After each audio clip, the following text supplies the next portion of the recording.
And here we are. It's Sunday morning. It's Dualistic Unity Raw. It's been like 3 days since we've had a chat. Well, we chatted on Thursday morning, but then we didn't do anything Thursday afternoon, and so it's been just a couple of days of just living. And it's interesting. I've had a number of conversations this week, and there has been this.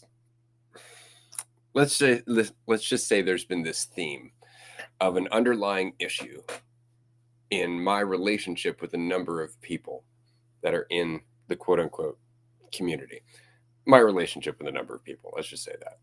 And the underlying theme or conflict seems to be this idea that I am some kind of a fucking teacher, that I'm going to be able to help anyone or save anyone, or that I can just magically make your problems go away. And it's not to say that having a conversation with me isn't a great opportunity for you to take things less seriously, because I'm not going to respond to them as if they're very serious. But that's still something that you have to continue yourself. And you have to spark it yourself. It's so important to recognize this because, and it's important. And again, like, I go through shit like anybody else, okay? Like right now, there are a number of people who are going through this idea of me in their head. They have expectations of it, assumptions of it. It validates them. It makes them feel better. It does all this. And I haven't lived up to it, and I'm not trying to live up to it. And so they're not talking to me, and they're staying away from me. They're, giving me no indication whatsoever, that something's wrong. But I know something's wrong because everybody they know keeps telling me they're pissed at me, and so on and so forth. And there's an element of sadness for me that I go through because I like these people, you know? And I feel that sadness here in the moment. And then I apply all the shit I talk about and I let them go.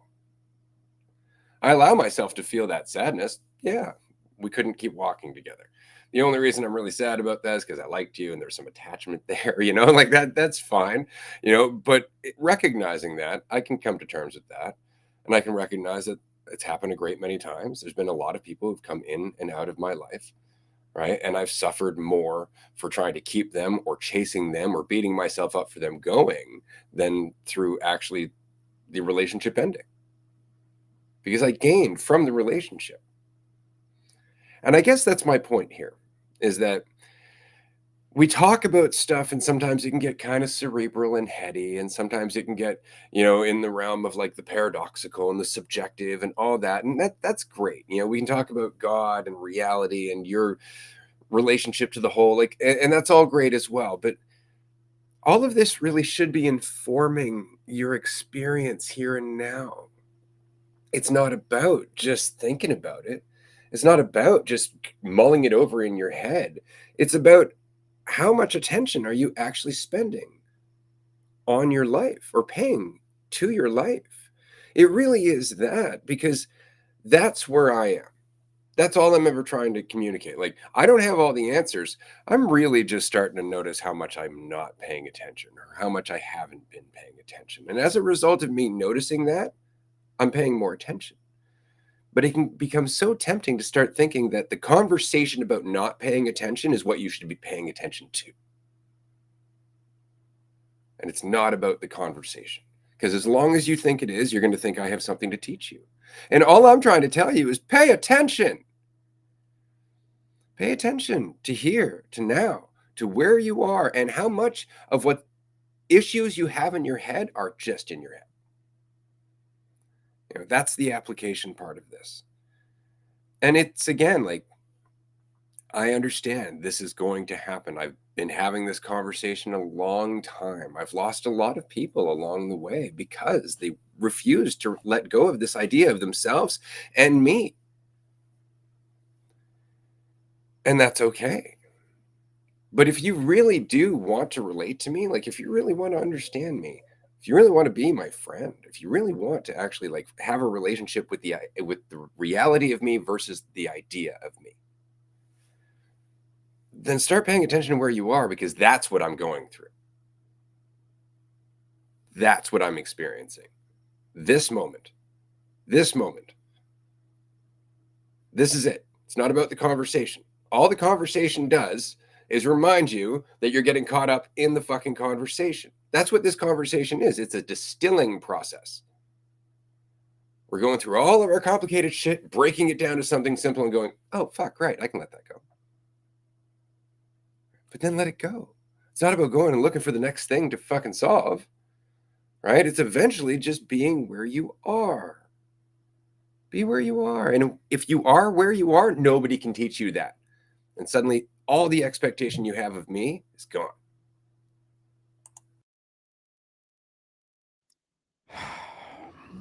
And I've really wanted it to just be about the conversation, admittedly, because there's this ability to just glaze over whatever's going on.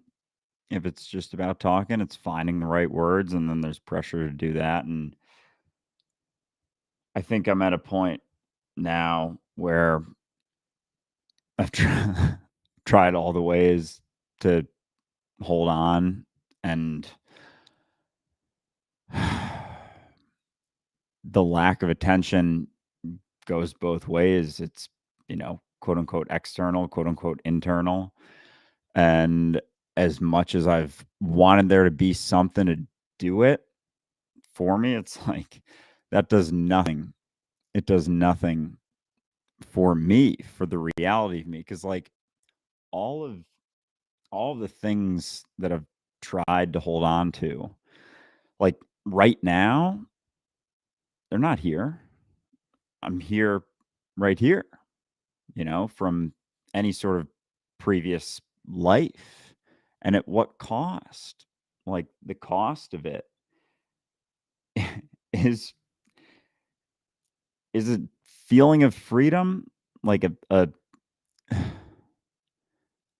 at least a lot lighter, because I think you get to a point where the self-honesty can try and push it down, push it away, not look at it, but it's there. It's always going to be there, whether you're looking, whether you like want to see it or not.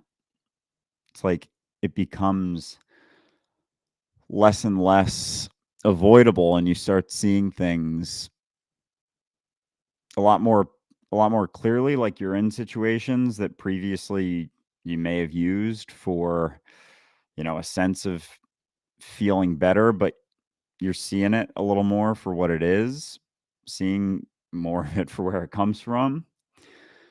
And it's fucking gets really tough to avoid the self-honesty and the thought that you're doing something for someone else and you're not doing it for yourself. You're doing it for yourself, and you can pass that off and be like, no, well, it's for this or that. No, it's just for you. It's just for you. Including the experience of going through all this. That's why I've always said since season one, keep it light. I have insisted since episode one, keep it light. And what I mean by that is to not make it like this process is a heavy burden. Like to not make it like, the process of self honesty is a hard thing, because the only reason it would be hard if you're judging it. That's it. Like if you're judging it, it's going to make it really hard. If you're judging everything that you're honest about, like how much you rely on others or how much you've done things for the validation of others, if you judge that, those reflections suck to go through. Like they suck. But if you can change your perspective of right, but I'm not doing that now, which means I can learn from those thoughts. Well, then all of a sudden you're like, oh, look at that. Fuck. And it changes your response to it. But you'll notice, like, I have moments of self-reflection. I don't let them bury me, right? I don't let them, suddenly just wash me away in this giant emotional thing. I'm just like, oh, well, shit. And I mean this, like about all of my relationships. Like I just had my marriage end in July, as everybody knows, or people who have been listening to this show know. There's no blame in that relationship. Like I have to look at how I was accountable for a lot of what happened. I have to look at my part in that. I have to self-reflect. I have to be self-honest. Does that mean I'm beating myself up for some as having done something wrong? No, because I did the best I could. The fact is I couldn't have that self-reflection about what I did quote unquote wrong unless I had done it. And so to me, I'm just like, "Oh, shit, there's something I can learn from that. And my life improves, not improves, but clarifies. My life becomes less cluttered with bullshit as a result of that self honesty. Why are we not excited about that process? You know, why? Why is it this fucking dreary thing where it's like, I gotta go through my shit? I think it's because we refer to it as the shit. I think it's because we refer to it as like all of these things that are, taking me away from reality. They're a path. Like it's not an obstacle, it's a path.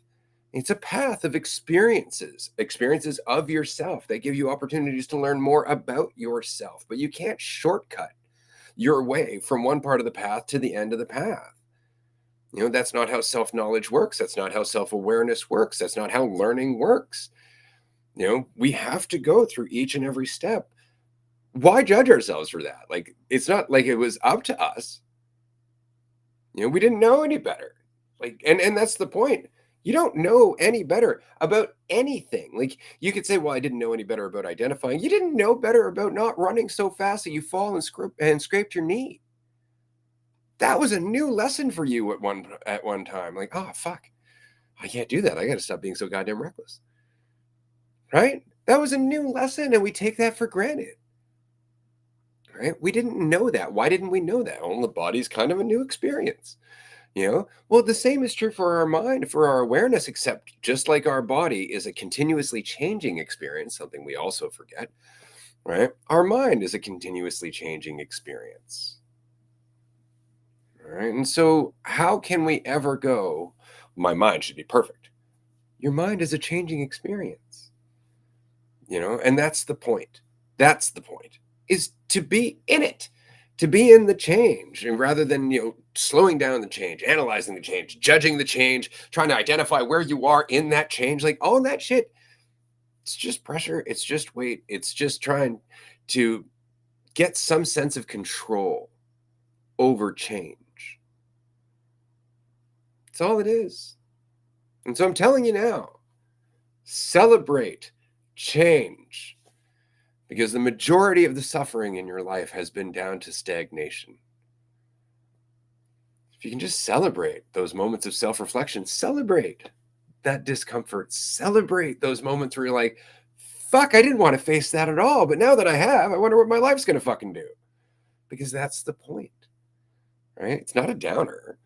It's very much a reason to be happy. It's very much a reason to be excited because you are changing.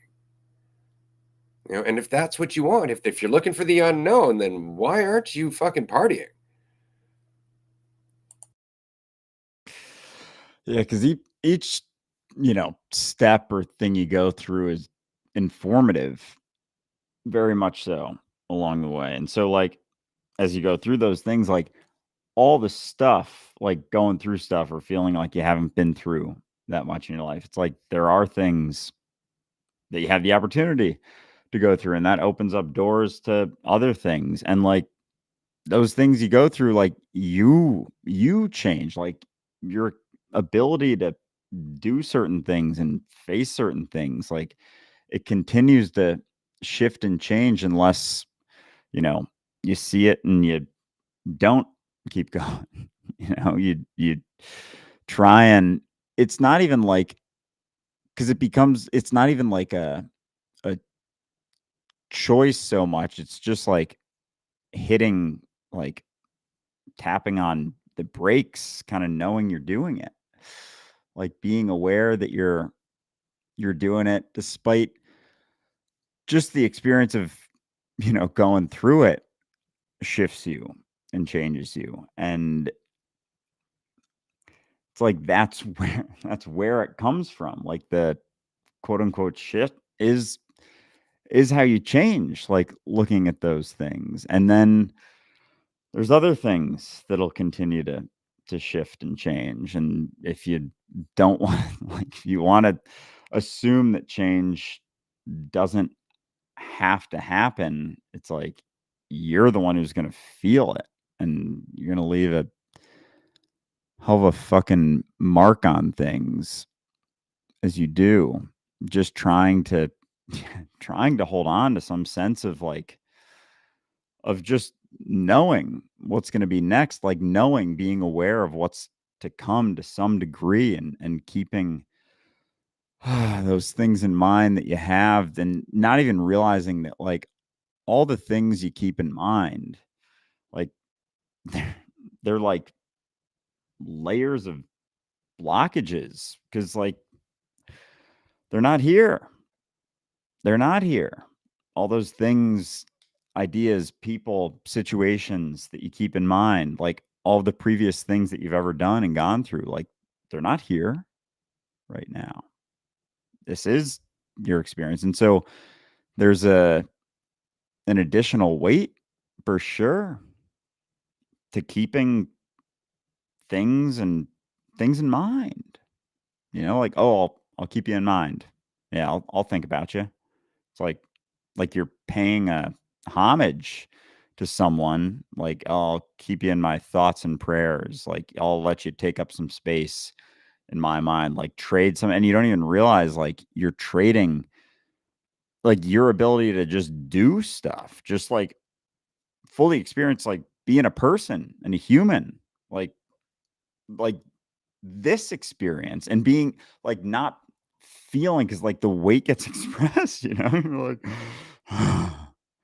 the heaviness, and it's like it's expressed in everything that you do. And so what the fuck are you like, that the trade-off doesn't really make any sense when it comes down to it. Like it really doesn't. And I remember getting onto social media. Like I knew, I was talking with Jackie a couple of days ago. Like I was telling her, I knew for a year and a half that I wanted to post on social media, like every morning, year and a half, every day.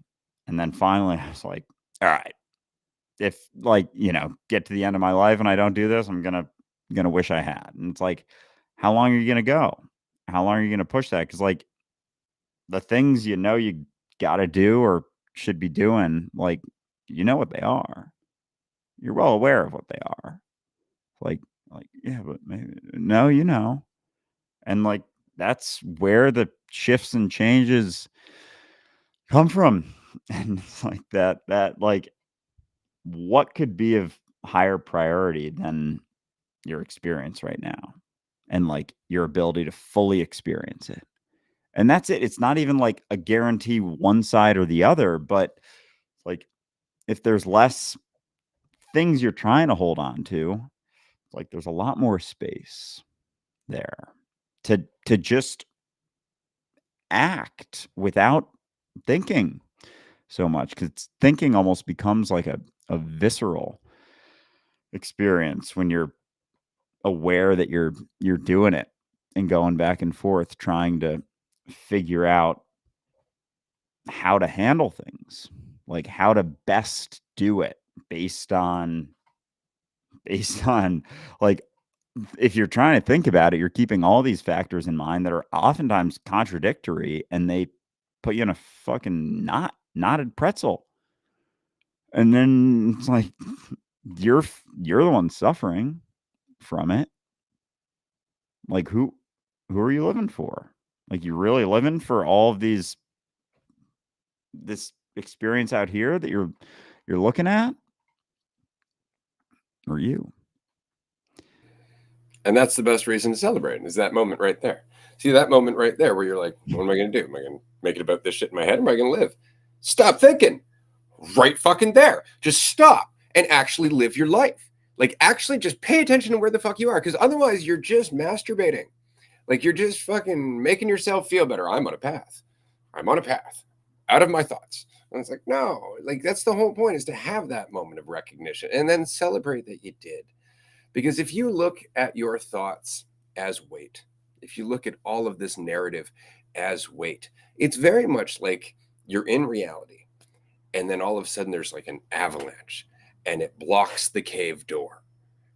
and you have darkness and limited amounts of oxygen, and you're like, oh my God, this feels so heavy, this feels so oppressive, I'm so scared, I'm so panicked. And so you start moving rocks, you start self-reflecting, you start looking at the thoughts for what they are. But that means actually going through the discomfort of picking them up and moving them out of the way. And you're going to scrape your hands, it's going to feel uncomfortable, it's going to hurt, and you're going to have to be self-honest, and you're going to have to go through some emotions, and you're going to have to go through a whole fucking experience to get that rock out of the way. But you're getting closer to the air and closer to the light with each and every rock. Do you think you'd be bitching about having to move the rocks if you were actually stuck in a cave? Do you think you'd hesitate to move those fucking rocks, and that you wouldn't rejoice with each and every fucking hardship to move one? You'd be like, whew, this one's heavy, but we're getting closer. Like each and every one would get you closer to the light. And that's why I say celebrate.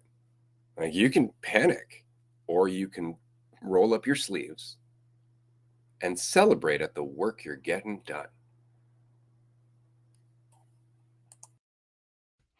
Yeah, when you put it like that, like being in a cave, because that's what it can feel like sometimes, looking at rocks, wondering, which one should I move? How do I move this one? It's like, just start moving them.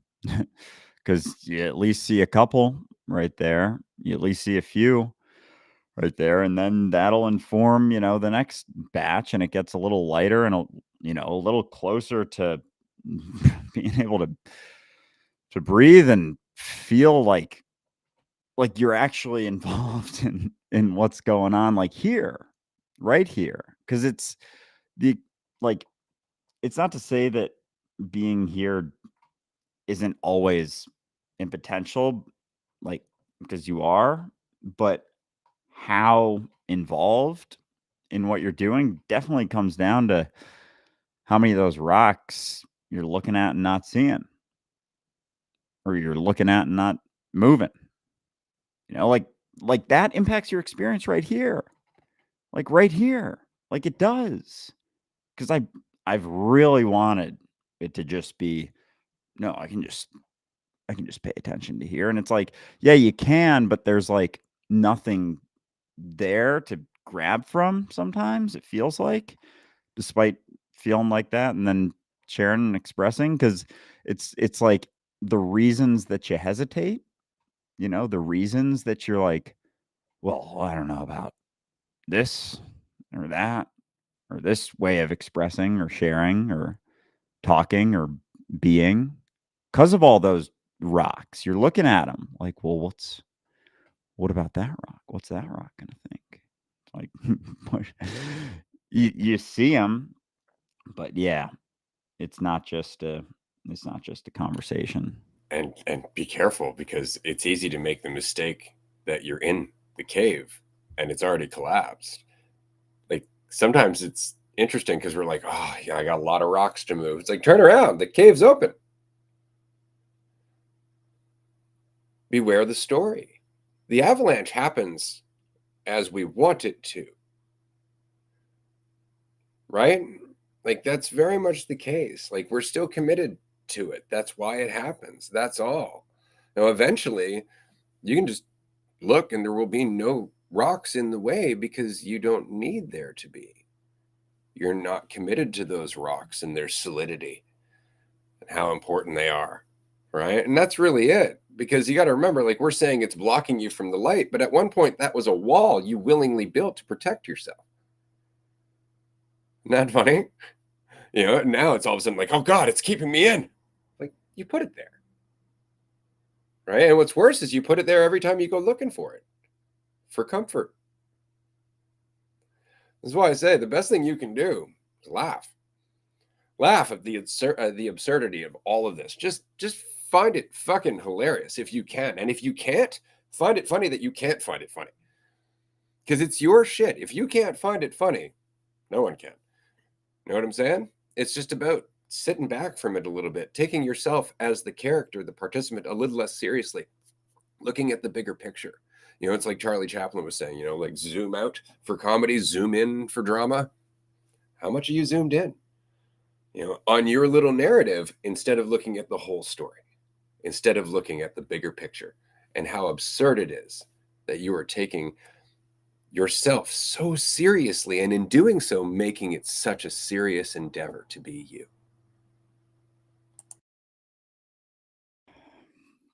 Yeah, because who am I to assume that it has to be even? Like, that's kind of an option right there. Like, does it have to be serious? Do you have to be serious right now? What exactly are you gaining from being serious right now? Like, from being heavy right now? Like, what is the payoff to that? Because you can go back and, think about all sorts of stuff right now. But like bringing that into wherever you're at doesn't do anything for you. Like there isn't a payoff to that, to keeping this sense of like seriousness and heaviness as if it's like some, you know, yeah, it's like self pity. That's all it is. It's like you feeling bad for you. And that's sort of it. And that is it. Cause like anything outside of that, like you can't really be you can't really be sure of.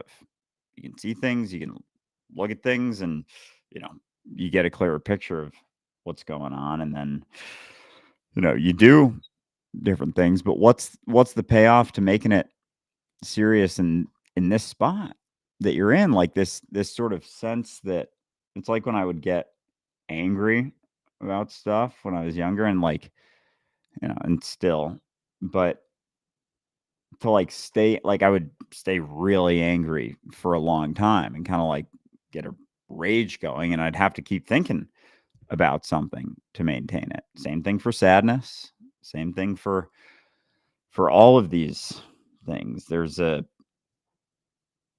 yeah, it really is. It's not to say that things won't come up for sure, but to maintain it right now, it's like got to be somewhere else.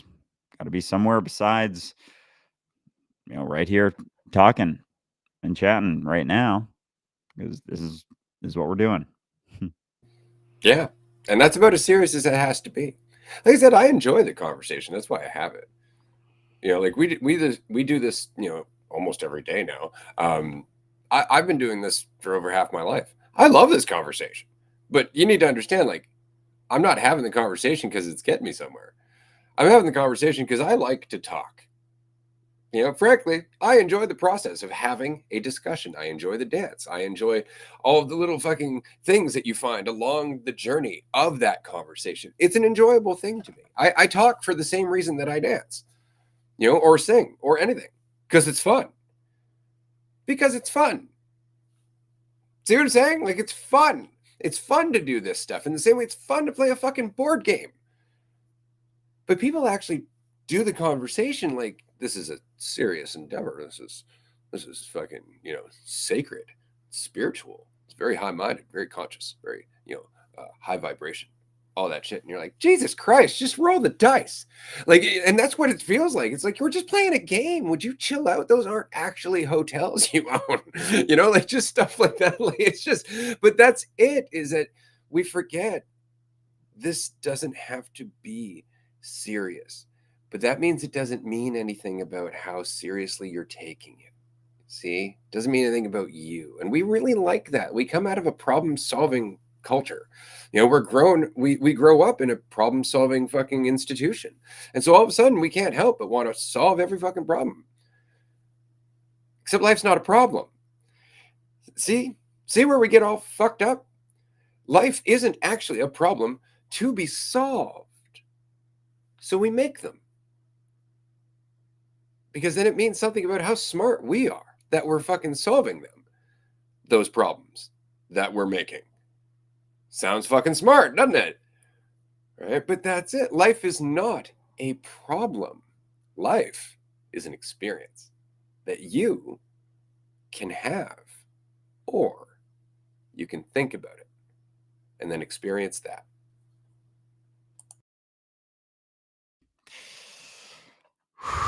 Because it really is one or the other. And then there's certain experiences of life that are going to inform you Like, they're gonna inform the rest of your life. And it's like, yeah, but I don't want to, not that one, not that experience. It's like there's there's back and forth. Like there's a there's an immediately informative component. There's been a fucking yeah, fucking dude. There's been a side of me that thinks like you can get tough without doing stuff. And it's like, where the fuck you can just get good at things by thinking about it straight up. Like that's like, because that was I mean yeah, I guess going through school, it's like you think through enough things, you solve the problems in a classroom, and it's like that's not experience though. And that's why I mean, yeah, school, we've gotten into that plenty, but there's this sense that you can just do things by it's like you can become different by thinking about yourself differently. Just if I just think about myself in a certain way, it's like, Jesus Christ, that really is the self-esteem thing. It's like thought without action, despite that being like just like walking around in the cave. Just like walking around in the cave, and it's like, I mean, yeah, it's like kind of living, sort of, but it's getting smaller and smaller the more you're like, I'm in a cave, circling around a little more. I'm in a cave. I'm in a cave. Whoa, I am in a cave. Oh, there's something I can do about this. Or oh, there is a wall there, as you've been like, you know, petting the wall, stroke like rubbing up against the wall, and it's like, oh, this is a wall. This is actually a very small little area here, and everyone else is looking at their wall, staring, but not realizing that it's a wall, and and then you start like it's not even this thing where it's like, what do I do with it? It's like, like all you got to do is start moving the bricks. It's not this thing where it's like, I wonder about it. It gets to a point where it's like, oh yeah, it's just look at the bricks and keep going. It gets smaller, gets less, you start being able to see over the wall a little bit from time to time. And it's like, oh, there's more here. Yeah, a little more of that. There we go. And it's very informative. Yeah. Well, and it changes over time. And we're going to continue with the cave and rocks analogy, just because you start to realize after a while that all the rocks have a root, that they're in fact all connected to the mountain. And the mountain is the idea of you that you're committed to. And so for me, it's different now. Like when I see an avalanche, I don't move the individual rocks. I get rid of the whole fucking mountain. Take that to heart, because it can get really easy to get caught up in the idea that you have to do this one thought at a time. They all have a root. They all have a root, and you can let yourself out whenever you want. Helps remember that. That said, I want to give a shout out to everybody who's here in the live stream. Hi, everyone. Thank you for being here. And if you're not listening to this live and you're listening to it after the fact, hello to you too. It's very nice to see you. I wanted to make an announcement that we, in fact, have one mini retreat left for 2024. And I want to say this because this one is incredibly affordable. If you can make it, definitely come to the retreat in Colorado. And I say this because after this, we are hoping for a camping trip, which is not going to have any luxury whatsoever. We're not going to be feeding you. You're feeding yourself. Everything's on you, basically. We're just setting up where it's going to be. So it's not the same by any means, but if you want to come and hang with us, that's cool. So we're thinking somewhere in August. But aside from that, the only other event we're doing in this year is the 9-day retreat in Port Alberni, which we're hoping for in November. Now, I need to say this, that the price difference between these 9-day retreats and the mini retreats is noticeable. And the reason is because for those 9-day retreats, we're not all cooking together. We have a chef. We have a chef. We have live music that comes in to play for us in the lodge. We do yoga classes right there in the lodge. We go for walks. We hang out. We have so much time together, I guess is what we're saying. But we have 9 days. And the lodge that we're renting, well, it's not cheap. Let's just put it that way. So the cost for these 9-day events is higher. And so I'm just giving you a shout out now. If that's not something you think that you can afford, do consider coming to Colorado on May 30th. This is going to be our last mini retreat of 2024. We don't know what we're doing in 2025. I have things up my sleeve, but I got to talk to my co-conspirator here. And we're going to be releasing somewhat of a plan for 2025 as we approach 2025. But yeah, Colorado, it's going to be dope. If you can come, it's going to be amazing. And I'm going to be real high. I'm saying this because it's kind of in theme with the conversation we're having right now, not being high. The reason for the Colorado retreat. The Colorado retreat is at a place, I'm not going to mention the name, but I'm going to say that it is weed oriented. It's 420 friendly in the extreme. And it has a movie theater and a pool table, and there's a barbecue, there's a backyard. We're in Denver, which means you can walk all over the fucking place. It's a lot of fun.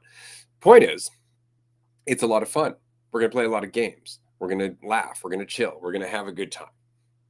So if that's your jam, if you want to come, and yeah, we can address the rocks from time to time, or we can just get rid of the whole fucking mountain together, definitely consider joining in Colorado because it's going to be fun.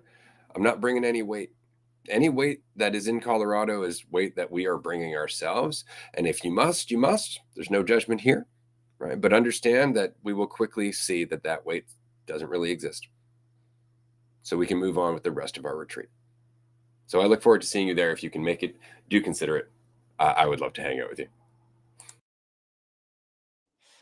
Absolutely. I'm realizing that the name of the place, I put that on. I know. Yeah. I delete that. Are you good? Okay. Let's just move on with the episode for now. We'll talk later. Okay. Sounds good. All right. Yeah, it's it's gonna be gonna be an awesome time for sure. Yeah. Yeah. So that said, yeah. I'd like to bitch about Christianity for a bit. Sounds So I've been, oh man. So I posted an Instagram story the other day about an alternative universe where Jesus died by guillotine. And the only reason I posted these photos was to show the crucifix is kind of gruesome. Just saying, we forget that, but it's a gruesome thing.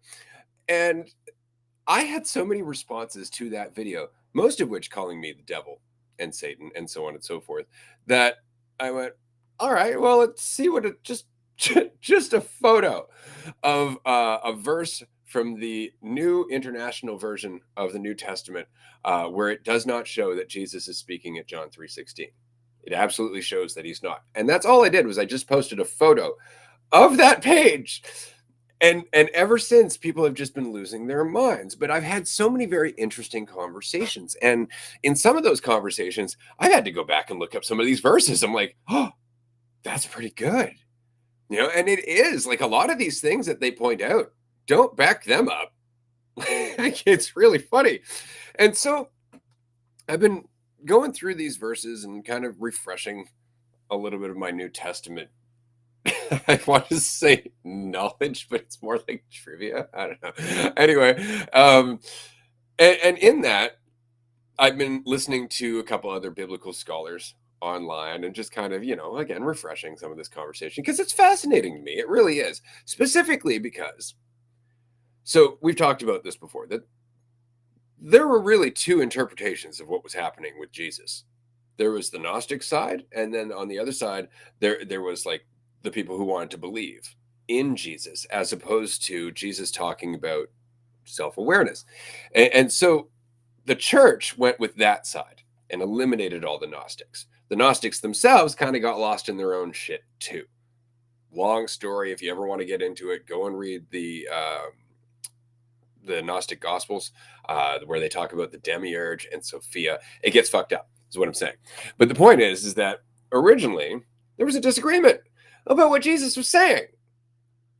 Because of course there was, right? In the same way there's a disagreement about what we're saying. Because of course there is. So I found it fascinating. And so in John 10:30, Jesus actually says, the Father and I are one. He doesn't say, I'm his son. He says, we're one. And what I love is the fact that that's very different, isn't it? That's a very different way of looking at it, isn't it? Right? Which is why when in that chapter, so John is talking to the Pharisees at this point, and they're saying, like, who are you to say you're God? And Jesus, without missing a beat, goes, well, isn't it in your scripture that we're all gods? Right? Because it says it in Judaism, right? That from Psalms, that we are all of God, that we are gods. And again, right there, people are like, well, yeah, but no. And they get all upset because they're like, well, yeah, it's God, it's Elohim with a little e, as opposed to Elohim with a capital E.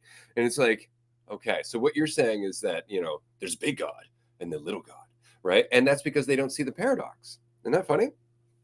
Because the paradox is, yeah, there's the whole, but it's all in you.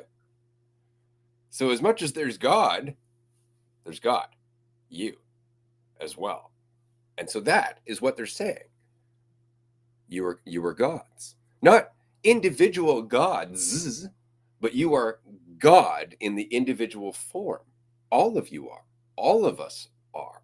And so that's where people make the mistake when they're like, well, no, it's God with a little g. Because they'll make this argument. I shit you not. They make this argument like, no, it's not the same thing at all. It's like, you're not seeing the paradox, are you? It is exactly the same thing. It's the same thing if we're one.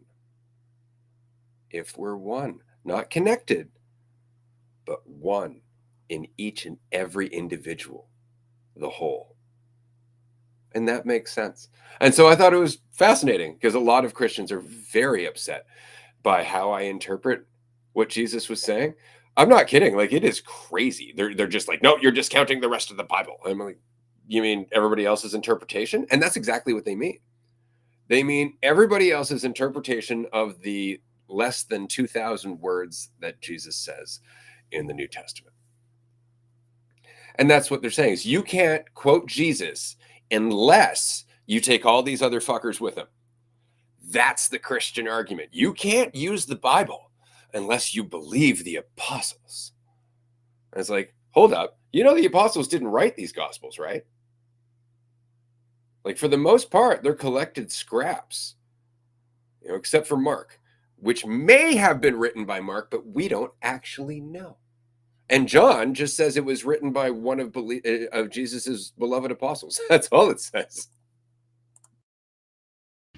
Man, because it's like all of them were people. I mean, people like interpreting things in their own individual, unique way, and including Jesus. And there was some comment on one of your stories talking about how Jesus was a person, like he wasn't without any fault whatsoever.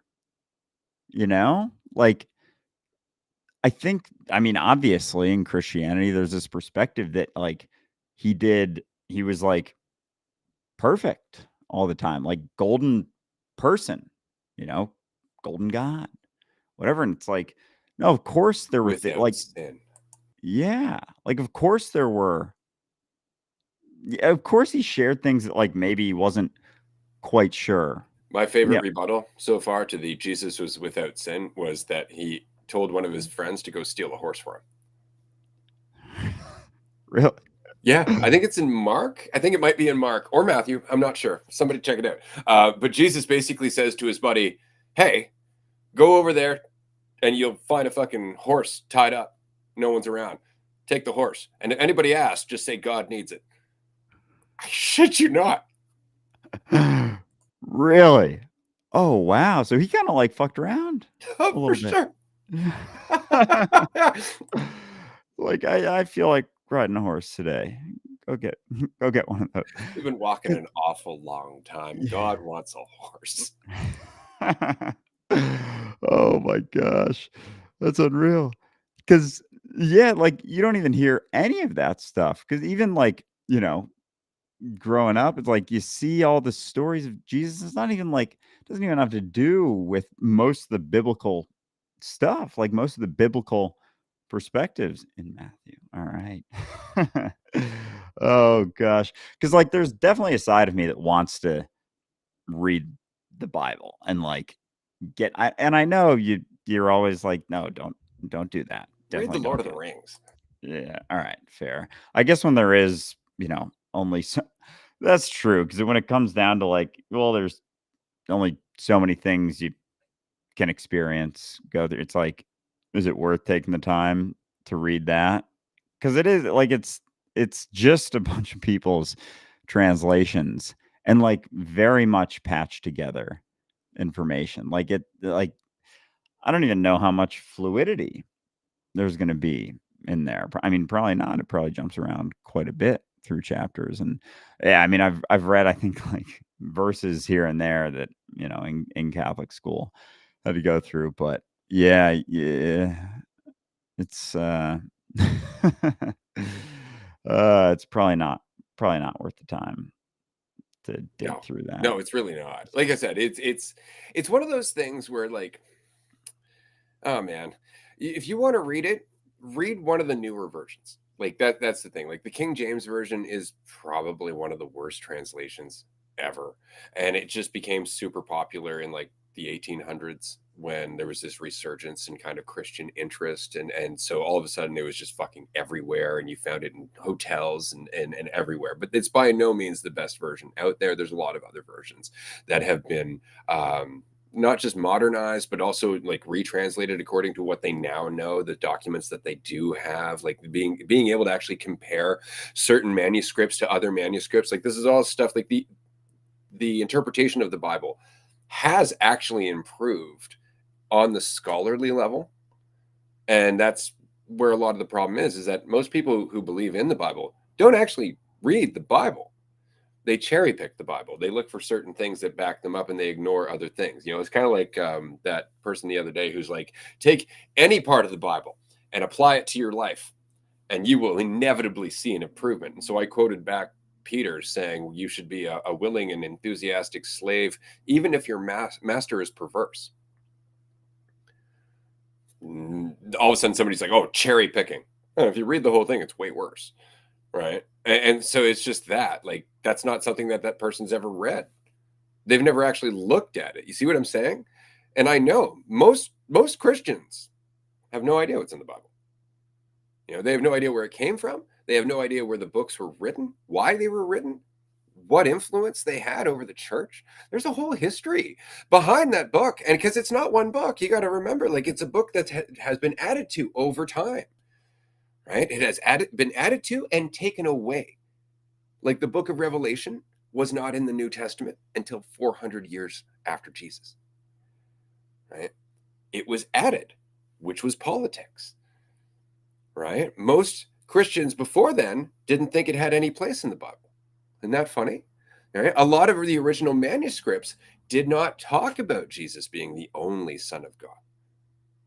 The Trinity was something that the Christian church actually had to negotiate over 1,000 years to come to some unifying perspective of a book that contradicts itself at every fucking turn. And that was the point. They couldn't rationalize how Jesus was talking about God, but also saying he was God. And they're like, well, okay, so it's a Trinity.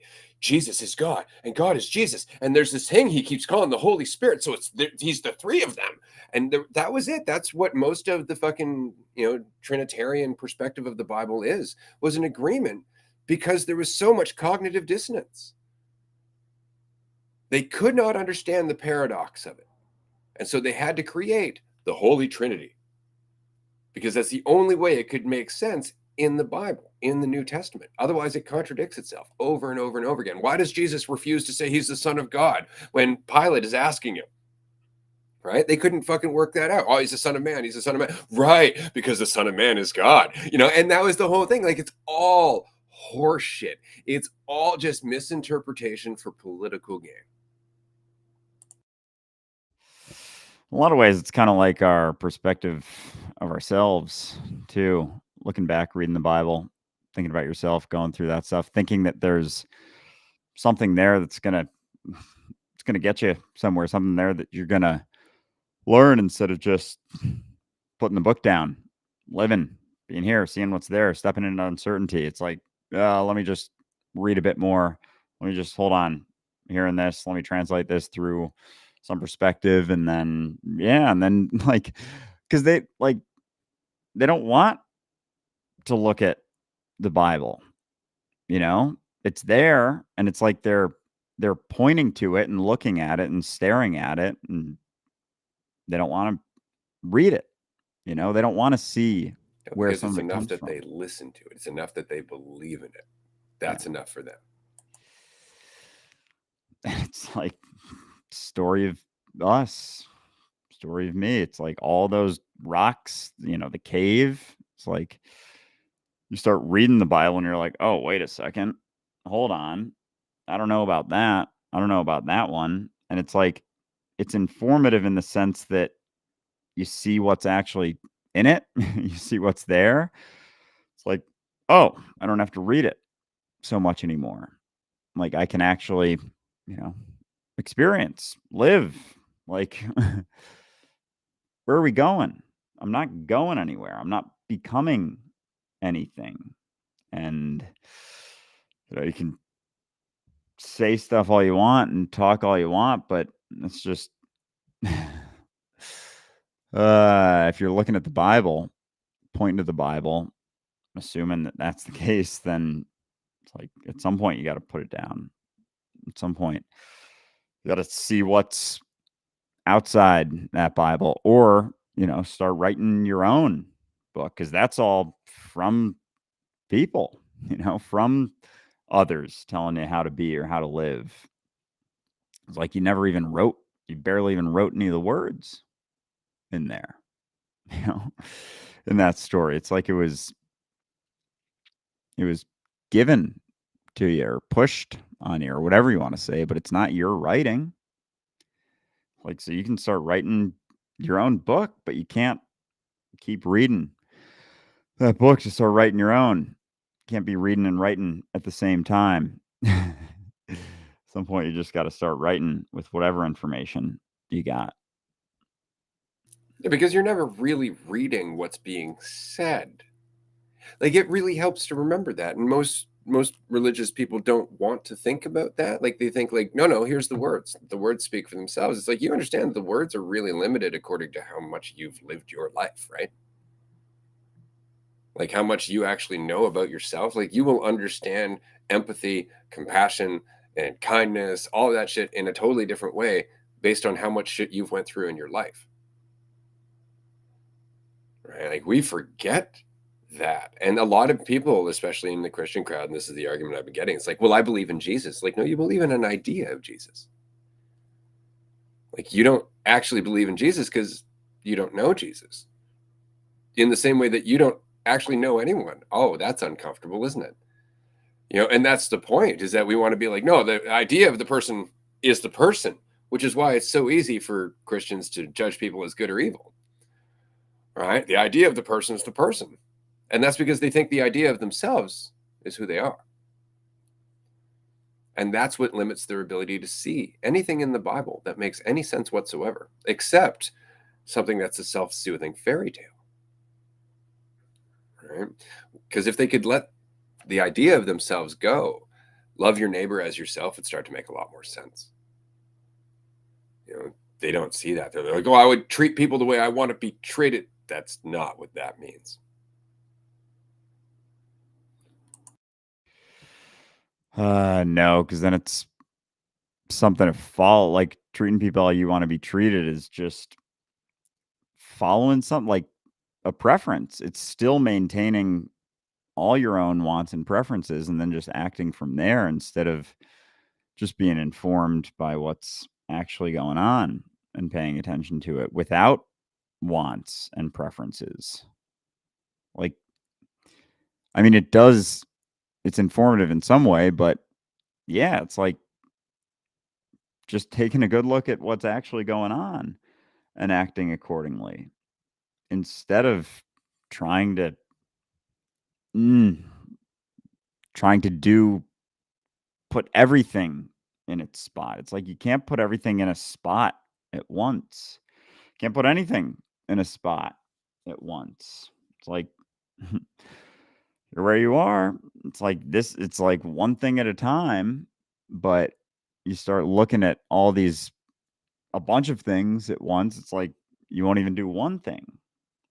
You don't even make one choice or shift. Thinking that like what somehow you're going to build faith in yourself by not doing stuff, by thinking about building faith in yourself, by looking around and asking someone else, being informed by someone else. It's like that isn't the case. Like no one can tell you how to do it.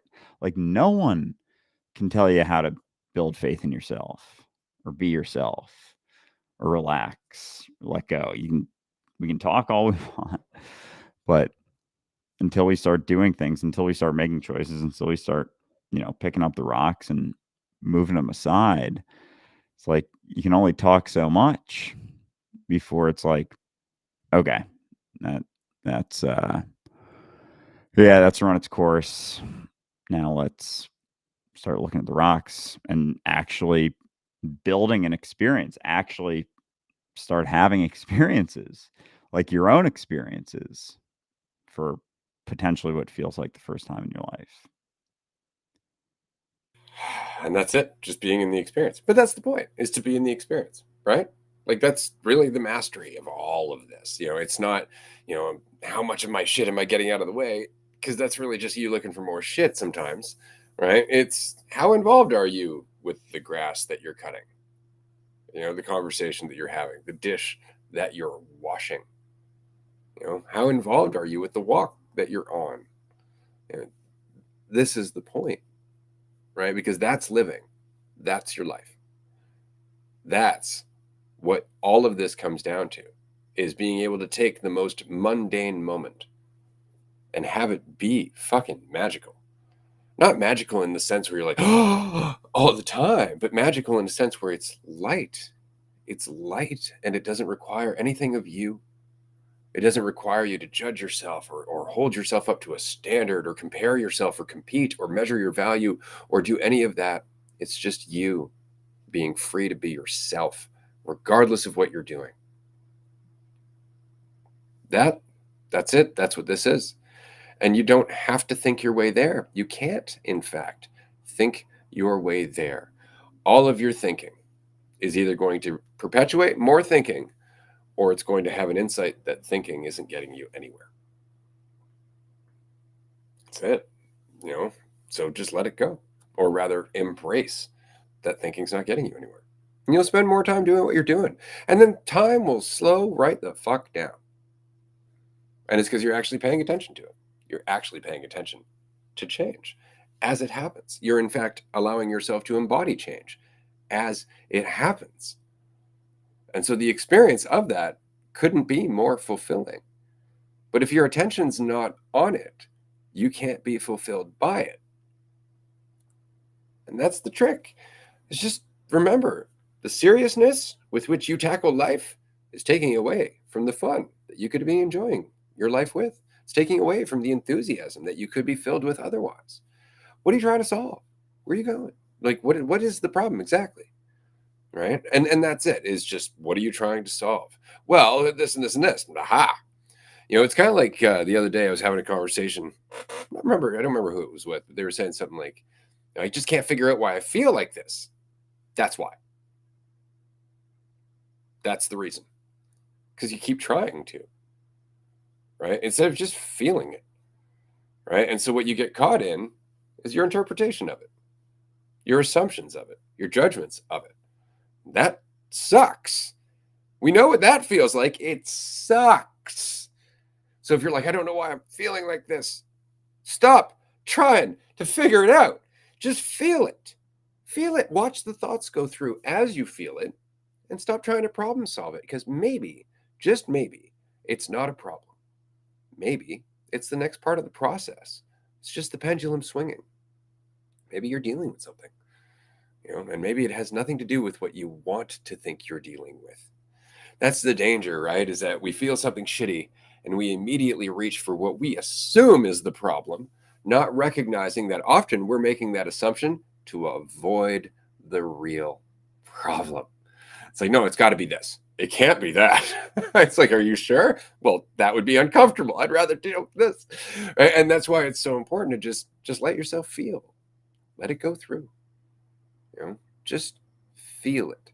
But if you identify with it, if you take it on, you're like, oh, something's wrong. I got to fix it. You're stuck. And you can assume that there's a way to there's a way to fix it.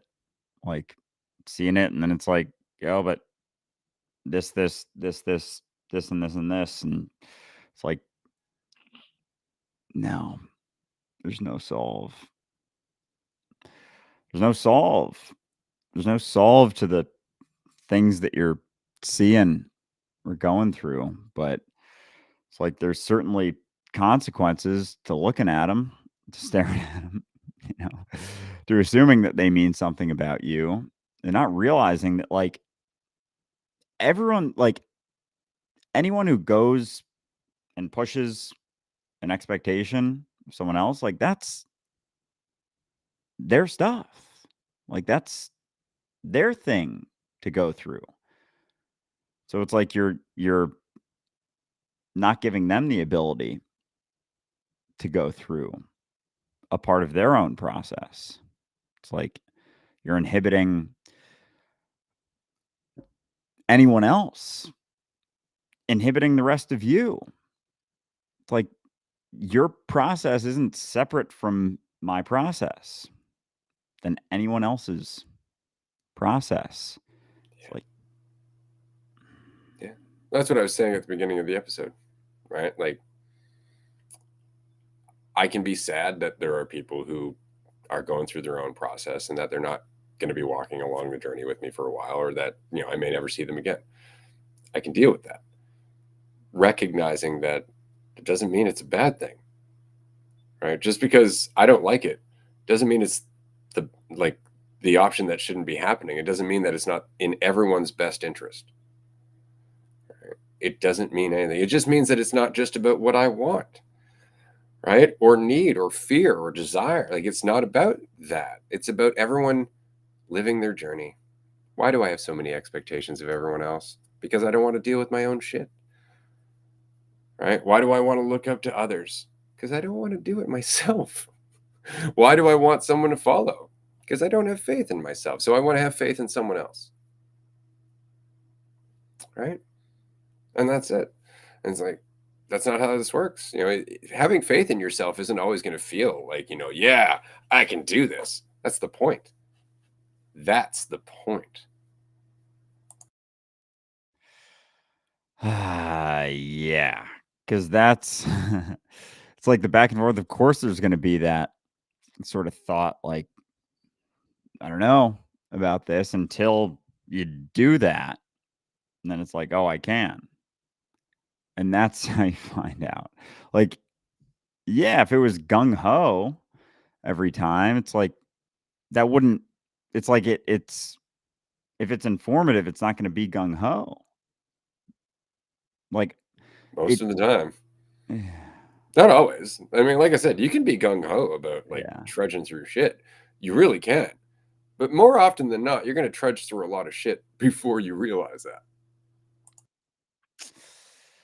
As you keep, yeah, it's like you take 1 step, 2 steps, 3 steps, 4 steps, and it's like, like, yeah, but I'm going to be taking a step regardless. I can at least smile, chuckle from time to time along the way, because, like,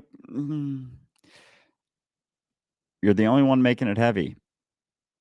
Like, the only one. And there's not even a guarantee of, like, any response. There's presumptive responses. You can spin all day about assumptions about certain things, but it's not even, there's no guarantee of anything. Like, you can only be informed by your own, what you're seeing, what you're looking at. And again, the extension beyond someone's expectation. Someone else's expectation is theirs. Your expectations are yours. It's like they're not for anyone else to work through or deal with. Someone else can't work through your expectations for you. You can't work through anyone else's expectations for them. All you can do is leave them with them and allow them to see that they have expectations. It's like, and eventually possibly realize that it's like, oh, those are all my own expectations. And why do I feel like I need those expectations? Why do I have those expectations? Because I don't have faith in myself, because I want someone else to tell me how to be or how to do, or what to do next. And assuming that, like, there's one thing that's just going to do it all. It's like, yeah, it's all playing its role. It's all part of a process that you can think about, assuming that, like, how things are processing or how a process is happening. It's like, you don't, like, all of the assumptions in your head about what's going on, like, they're not it. And so it's like, but you're involved in what you're doing, and that's informing you, because then it's like there's space to actually see what's going on instead of what you want to see or what you wish you saw. So Yeah, it certainly helps to remember that your desire from an endpoint comes from your resistance to what's happening. Right? Like, it really helps to recognize that. Like, the more you're resisting the experience, the more you need to get out of it, the more you need to solve it, the more you need to get to happiness and Shangri-La or heaven or any of that shit. But it really just comes down to the fact that you're not happy. Like, you're not having a good time. So your brain's like, make it stop. Because that's what your brain's supposed to do. It's supposed to help you through life. It helps you make yourself a bit more comfortable despite the discomfort. But that's the danger, right? That is very much the danger. We got a few minutes left. I want to remind everybody, we have an investor presentation now, and we've had some really good feedback and a number of investors. So we're actually going to be coming to the end of our first round of investing in the very near future. And so if you would like to be involved with this round of investors, then please do check out dualisticunity.com/invest. I'll throw a code up here on the screen. And you can check out the presentation. Look through all the information. Dawned on me today that there actually is not a slide for Eon for our Dualistic Unity Life Troubleshooter. So I'm going to add a slide for that, because that's fucking exciting. Anybody who doesn't know, Dualistic Unity has its own chat GPT, mini GPT. I don't even know what you want to call it. Anyway, it's a GPT, and it runs off chat GPT 4, and it is informed by the first 4 seasons of Dualistic Unity, which means it's all about self-reflection. If you got a question, you're working through some shit, just want someone to talk to, check it out. You can go to dualisticunity.com/life or /troubleshooter, and that will take you right to it. Or you can click on that QR code or snap the QR code that's on the screen. At the moment, you can also find it in the GPT store through ChatGPT. So that's it for that. But yeah, check out our investor presentation. See what you think. If you have friends, family members, people in your life who are like, what is this Dualistic Unity thing? You sound very different. It sounds all culty. Send them the fucking business presentation. And the reason I say that is because, it's actually helped in a number of ways with other people who have similarly dickish people in their life. So just send them that and tell them to fucking roll it up and shove it up their ass. The point being is that don't tell them that, especially if they might invest. But the point is send them that and let them know that, it's a company, it's a podcast, they're people, just like anyone else. It's really important to recognize that. And it also helps to remind yourself that. This is, again, something I see all the time. People oscillate between seeing me as, just this great guy or a fucking cult leader. And all I'm doing is living my life telling you to live your fucking life. Okay, so where does that come from? It comes from how you need to see me, which comes from how you need to see you. And if you can let go of the idea of any way that you look at yourself being the truth, you may actually start to see me. And then we can chill out and have a conversation. without trying to get anywhere or be anything. Doesn't that sound delightful? Doesn't it? That's all it's about. So, last shout out to our Colorado mini retreat. If you would like to come and smoke weed indoors, because we can smoke weed indoors at this one, definitely join us. It's going to be a lot of fun. There's photos on the website. It's cool. They've redecorated the inside too. It's like super bright and like trippy. So it's going to be a lot of fun. And there's a game console now as well as the movie theater room. And there's a popcorn machine if you dig popcorn. The place is amazing. It really is. And being able to hang out, like this whole, conversation, the cerebral stuff, it's just like informing a lighter way to have the human experience. Like all the shit in my head is like I don't want to say manifest, but like is manifest physically kind of, and it's just like looking at it informs, and then it's like it's just a lighter experience relative to what you're used to. Like it's not this like ascending to fucking 5D. It's like the ability to just like take yourself less seriously. It's like if there's any fucking thing you'd ever want is to be able to have this experience in a lighter way, because like I'm like you're the only one making it heavy. Like it really is like pressing yourself down. And so being able to experience more lightly, like what else, like if you got this time to experience stuff, like why not like be able to have a little more fun with it, which is informed by all of the things that you go through. Like all of the stuff that you go through, like informs that lightness. Like you're underwater with a bunch of bricks tied to your feet, wondering why it's so hard to get to the surface. It's like, oh, you remove a couple, it's like a little easier. You can stay up a little longer. It's like couple more. And you're like, oh shit, there are these weights. There are these expectations. There are these things that are a component of this weight. It's like, yeah, it's my weight to deal with, but there is stuff there. And it's like, Yeah, but these bricks on my feet mean something. They tell me who I am and where I am. It's like, yeah, you're drowning under the water. pretty much they show you that. Or at least it's like, yeah, where are you? Like, having a tough time getting to the surface. Having a It's tough so time very doing interesting, that. isn't it? Man, this has been a good episode. Again, it's so important to keep things light. And I say this again as somebody who deals with shit. I deal with all kinds of challenges and whatnot. I deal with relationships ending. I deal with people leaving my life and coming into my life. I deal with my life changing tempo and changing pace. I mean, right now we got some exciting shit coming up. I mean, Andrew's going to be moving out here to Vancouver Island. I was like, to the island, to Vancouver. I tried to say it all at once. To Vancouver Island. Likewise, we got Amanda moving out here in the very near future as well. And so we are going to be fucking doing shit. I'm going to be out there dealing with people as we were last month when you were here. And that's all a huge change for me. People don't recognize this, but I deal with stuff and I don't like giving up my space. I really don't. But it's worth it. It's worth it for me to lift those rocks of my opinion and my preferences, because then if I can clear them out of the way, I can hang out with you. I can be here participating in all of this with all of our listeners, with everybody who's having this conversation and contributing to every insight I have, whether we're speaking or not.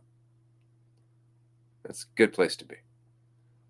That said, we're going to wrap up. Continue on Patreon. It's Sunday, so there's 3 hours of calls. If you'd like to join us, please do. It's a tier 2 and a tier 3 call. We'll be there in a few minutes.